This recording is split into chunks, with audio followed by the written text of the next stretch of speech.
Have you ever wondered why Abraham lied about Sarah being his sister, not once but twice, as told in Genesis chapter 20? Well, let's delve into this intriguing biblical narrative. Abraham, revered as a man of faith, finds himself in a situation where he resorts to deception. It's a fascinating tale, isn't it? A revered patriarch, yet a human, prone to fear and driven to lie. Abraham's deception was orchestrated out of fear for his own life. He feared that the beauty of his wife Sarah would lead others to kill him to possess her, so he introduced her as his sister, not his wife. It's a stark reminder that even biblical figures like Abraham had their own flaws and made mistakes. It showcases the human side of these revered figures, reminding us that they too were prone to fear and fallibility. So, we find Abraham, a man of faith, resorting to deception out of fear. But what happens next?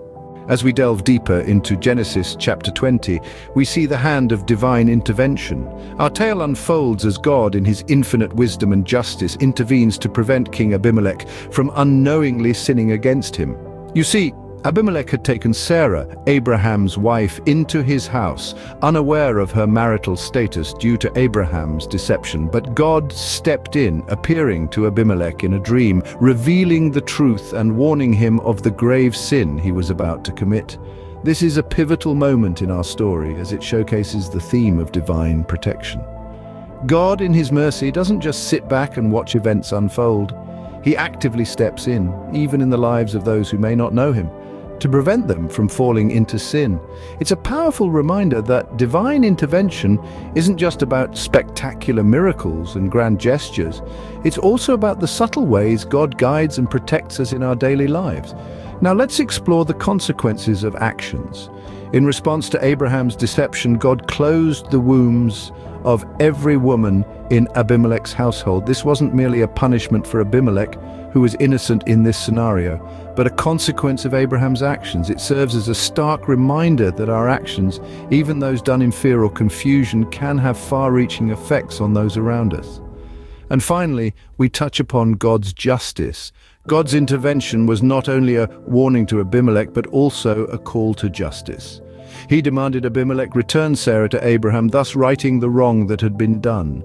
Moreover, he promised Abimelech that Abraham, being a prophet, would pray for him and his household, leading to their healing.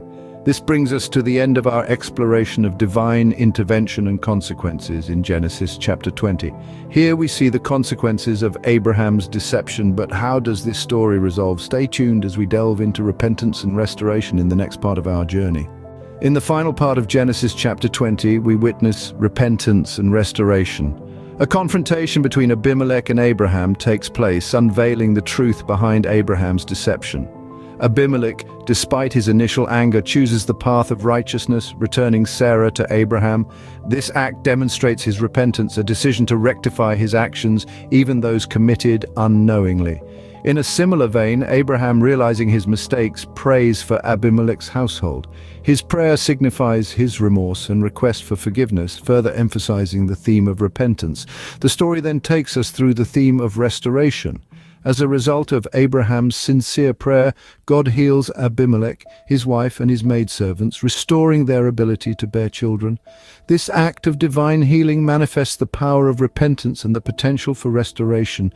Thus, the story concludes with Abraham's prayer and God's healing of Abimelech's household.